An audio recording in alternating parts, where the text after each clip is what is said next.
Good evening, I'm Stacey Amos for News Channel 8, and these are the top stories that we have for you tonight. Good news, the territory has just been awarded $7.8 million. JetBlue will be flying directly to our nation's capital soon. And the U.S. Supreme Court refuses to hear a case from Puerto Rico residents. Those stories and more are up next for you on News Channel 8.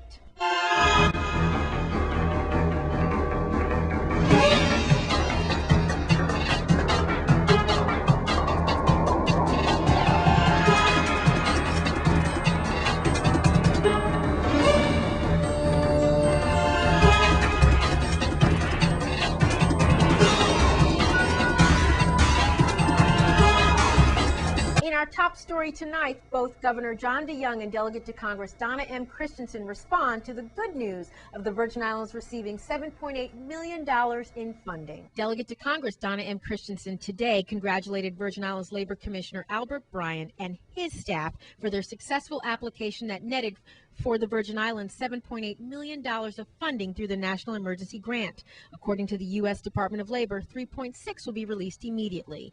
Donna Christensen said, quote, "This is one of the first major funding to be received by the territory in the wake of the Havenza closing." What it will enable us to do is to provide opportunities for them, both in terms of training, retraining, and also educational opportunities. And what we're hoping that this will do is be able to provide them with a means by which they can, one, practice their trade, which will allow some of them to be able to be retrained and look at employment opportunities out of the territory, but still maintain their homes here. I, again, have to thank all the agencies that were involved in putting this together, the delegate's office, and most especially the Obama administration for the response that they did, and particularly Labor Secretary Solis, the fact that they responded so fast to need that we have as we begin to address the challenges on St. Croix specifically. In other news, we share the U.V.I. St. Thomas campus commencement ceremonies from this past weekend.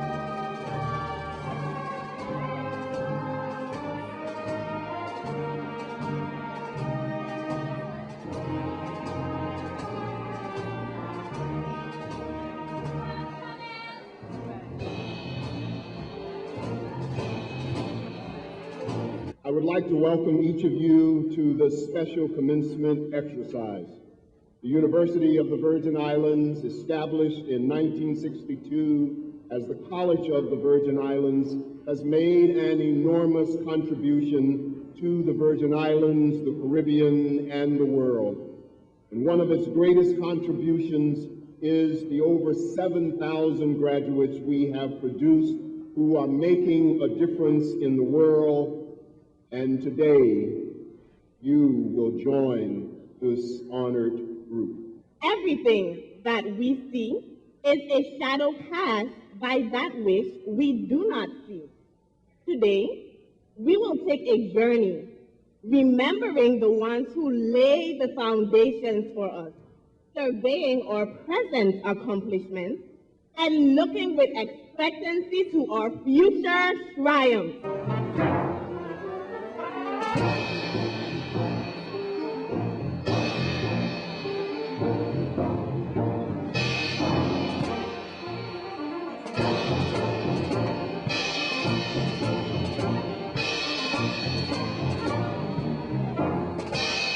And we congratulate all the graduates from U.V.I. on their success. Now, JetBlue Airlines will soon be extending their services, adding a direct flight to Washington National's Reagan Airport from San Juan. The U.S. Department of Transportation has granted JetBlue Airways application to fly new capital-to-capital service between Washington Reagan's National Airport and San Juan's Luis Munoz Marin Airport, and Delegate to Congress Donna M. Christensen welcomed the announcement on Monday. Congresswoman Christensen wrote in support of JetBlue's application for a beyond perimeter slot exemption to launch the new service to San Juan. The airline's first ever daily nonstop service is scheduled to begin later this year, and the airline intends to offer one daily nonstop round-trip flight to San Juan with connecting service to St. Thomas. Senator Alicia Chucky Hansen has notified the public that direct flights between Vieques and St. Croix have recently been cut and must resume to accommodate the number of people who rely on this transportation to visit family and friends. News Channel 8's Wes Small recently caught up with the senator to discuss the matter. Thank you very much, Stacy. Flights to Vieques We understand, Senator Hansen, that you are concerned about transportation in our area. Looks like little by little, we are losing a lot of modes of transportation to and from our island. What is going on, St. Croix via Vieques? Well, as you know, we are culturally connected with the island of Vieques, Puerto Rico. And we had Vieques Airlink for, I would say, over 30 years here serving people between St. Croix and Vieques. Then Seaborn came into the market. Vieques Airlink were not able to continue providing the service. They left. And then Seaborn closed off after Vieques Airlink left, and then kicked in Cape Air, which only lasted until last Sunday. The issue here is now there are no direct flights to Vieques. That is a major crisis. I called the Commissioner of Tourism, who told me that she was not aware that that had taken place, and she will act on it immediately to try to get the parties together. I called and I spoke to the president of Seaborn, Mr. Omar. I called Massachusetts. In fact, they called me after they realized I had this interest, and I discussed with the principals of Cape Air that they in fact indicated they are going to try to do something very quickly to serve this territory and this issue here relative to the Puerto Ricans and the Crucians. And of course, Omar said that he too will do whatever he can do to bring back the service. I insisted that this cannot wait till next fall. This has to happen almost immediately. How do you sleep? Because I do sleep. I sleep because I do what I can do at the best I can do, and I fight for my people to the extent that I can, and I go at peace when I go to bed. Coming up, Rohan Marley is no longer single, and the Supreme Court doesn't want to hear a case about voting from Puerto Rico residents.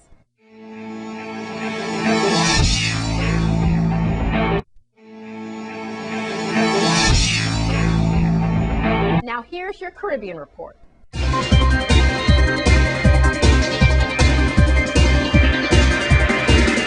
From the Bahamas, the president of Baha Mar, the new multi-billion-dollar mega resort, says approximately 400,000 more seats, or 30% more airlift, will be needed by 2014 by the time the resort opens.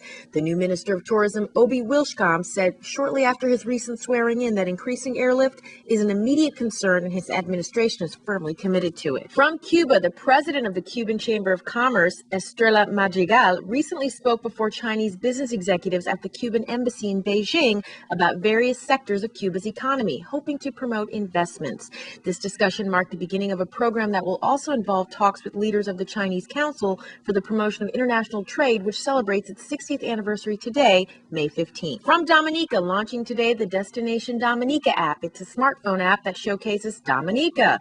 Drawing upon the comprehensive database that powers the popular Visit Dominica website, the app allows users to quickly find what to do and where to find everything in Dominica. From the Dominican Republic President Leonel Fernandez and Carnival Cruises Corporation Vice President David Candid headed the groundbreaking for a modern cruise terminal to be built at a cost of $65 million and will be finished in early 2014. The port will create around 800 direct jobs and is expected to receive around 250,000 cruise passengers a year, and it will be a significant contributor to Puerto Plata's economy. From Guyana, using techniques taken from watching crime dramas like CSI, a Guyanese private detective, 39-year-old Jerry Ramratton, orchestrated what Queens, New York prosecutors call one of the most elaborate frame-ups in recent history. Ramratton's ex-girlfriend, who's also Guyanese, Simona Sumsar, 36, had accused him of raping her, and when she refused to drop the rape charges, he made up a scheme of fictional armed robbery charges against her that landed her in jail for 7 months. Ramratton has now been sentenced to the maximum of 32 years in prison. From Jamaica, prominent dancehall reggae superstar Busy Signal has scored another major accomplishment on his international resume as he joins forces with prominent rock and roll group No Doubt, featuring Gwen Stefani. The joint effort will become the lead single on No Doubt's 5th studio album, which will be unveiled this September. And model Isabelle Fontana has has announced her engagement to Rohan Marley, son of legendary musician Bob Marley. Although a date is yet to be set, the couple are said to be planning to marry in Ethiopia, where the Rastafarian movement was founded. From Puerto Rico, the Supreme Court won't hear an appeal from residents of Puerto Rico seeking to gain a voting rep in Congress. The High Court turned away the appeal from Attorney General Gregorio Igortua and other Puerto Ricans on Monday. A federal judge threw out the lawsuit, and the First U.S. Circuit Court of Appeals upheld that decision, saying that since Puerto Rico was not a state, it could not have a voting member of Congress. The High Court refused to hear the appeal. From Trinidad, British energy company BP said it signed production sharing new contracts with the government of Trinidad and Tobago for a deepwater exploration campaign. BP said it produced on average 408,000 barrels of oil equivalent per day last year from its roughly 1,350 square miles worth of assets in Trinidad and Tobago. The U.S. Energy Department said Trinidad and Tobago is accountable for the majority of the oil production in the Caribbean. And in your cricket update, the WICB is preparing to launch a player lifestyle development program which will be geared towards developing well-rounded cricketers at all levels. The PLD program will comprise of three main elements: personal and professional development, education and training, and career development.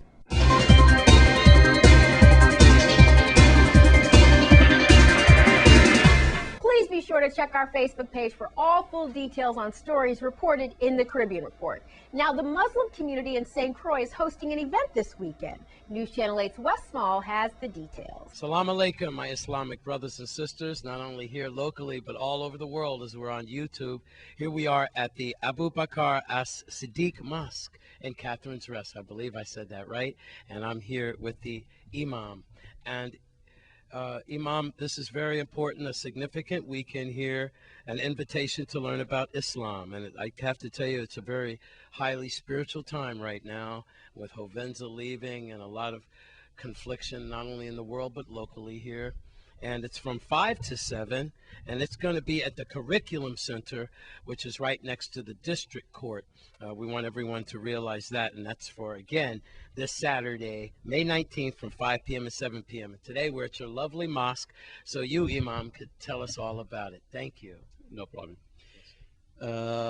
Actually, in behalf of the Muslim community of Santa Croix, would like to invite everybody in this island to our program in next Saturday will be 19th of this month.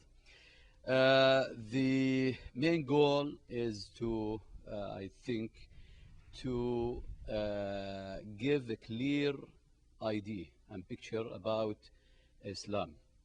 We want everybody in this island to have a clear idea about Islam. Number one. Number two, we would like to build bridges between the Muslim community and the local community.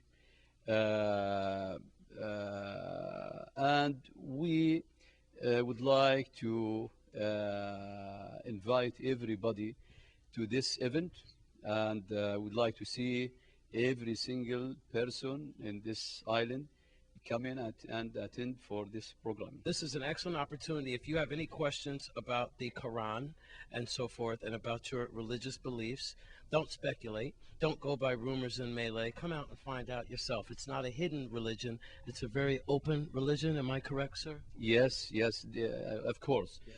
And we are, as Muslims, you know, we don't have anything to hide.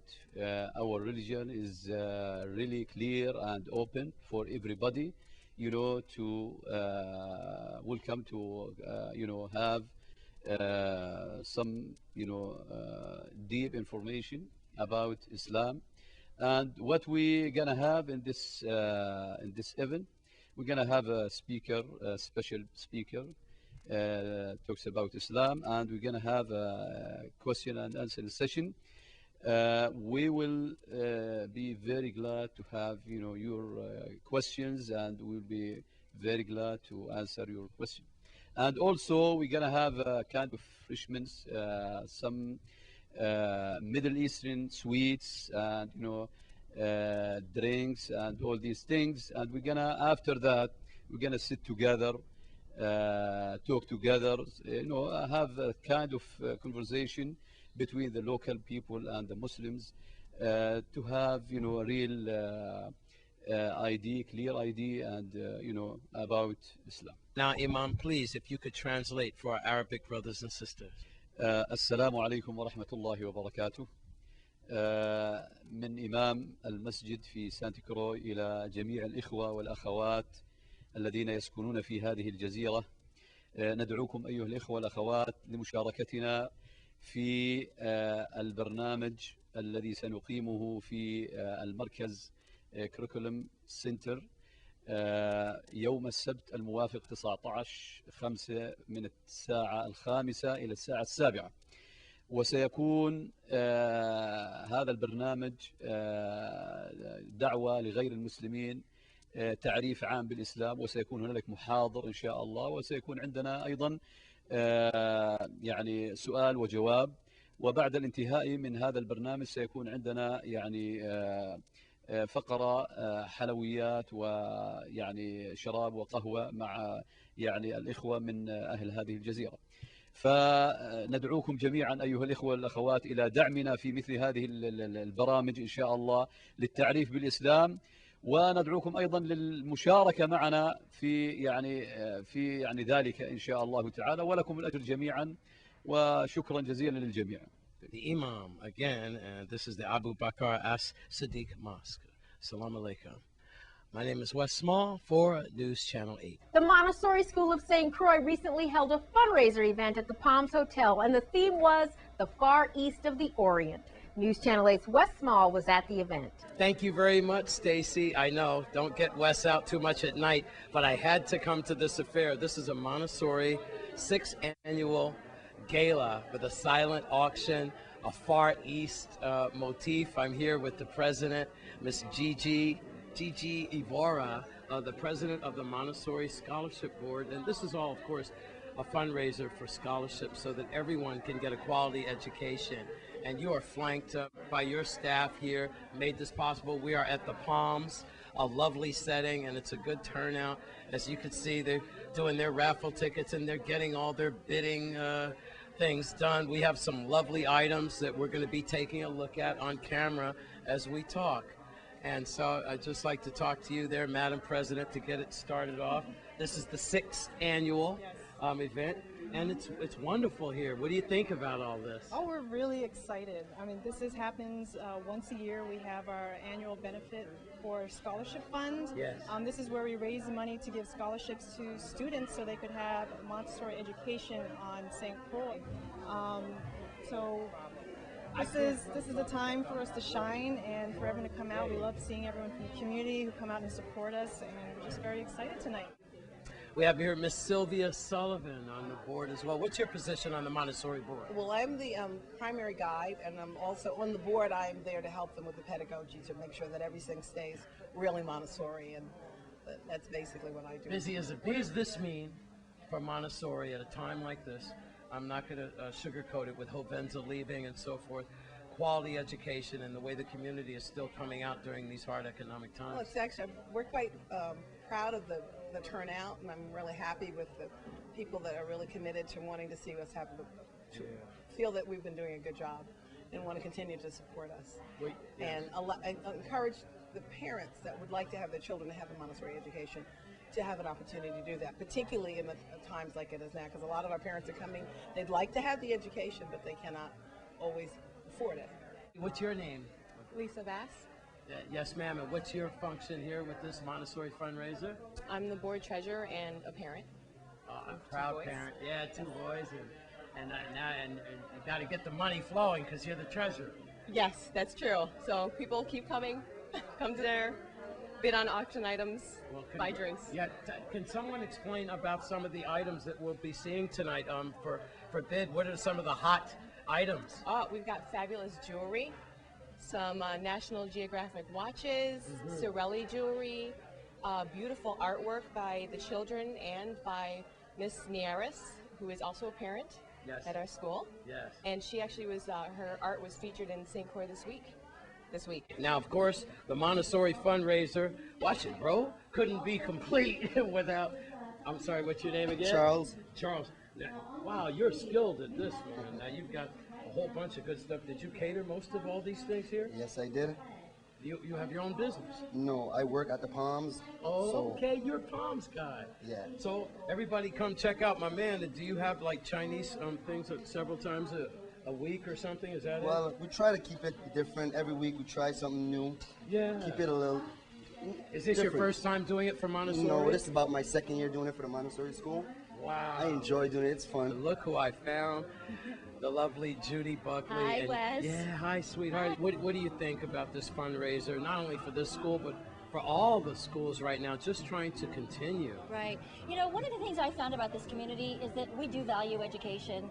And for the different schools I've talked to with their fundraisers, I'm always curious how they're doing. And, you know, for the most part, they've all been so pleased with, you know, expectations have not been as high this year. Yes. But for the schools I've talked to, they've actually, you know, people come out when they're really needed. And so we're hoping that happens tonight. This is a very important scholarship foundation. You know, last year, 19 students were recipients of these scholarships. Yes. And we hope that they can increase the number this year. They do want to grow every year, so it's going to take the community to do it. Very fortunate to be here to continue the fundraising efforts, not only for Montessori School, but for the other schools as well. They desperately need your help so we can provide quality education for our future and for our youth.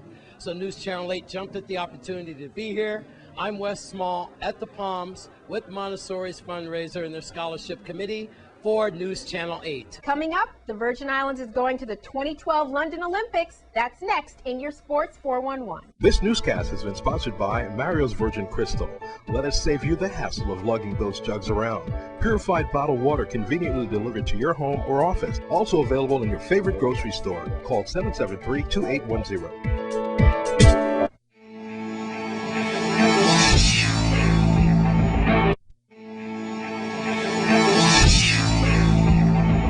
In your Sports 411, Virgin Islander sprinter Laverne Jones-Ferret recently qualified for her third Olympic Games. Laverne Jones-Ferret ran the 200 meters at the Ponce Grand Prix in Puerto Rico on Saturday in the time of 22.93, which meets the Olympic A standard qualifying time. This will be Jones-Ferret's third Olympics. In the past two Olympic Games, Jones-Ferret has competed in both the 100 meters and 200 meters, advancing to the second round in both events in 2004 and the quarterfinals in both events in 2008. Jones-Ferret's qualification for this London Games makes her the sixth athlete to make the 2012 USVI Olympic team. She will join fellow track and field athletes Tabari Henry, Allison Peter, and Muhammad Halim, as well as swimmer Brandon Whitehurst and sailor Cy Thompson.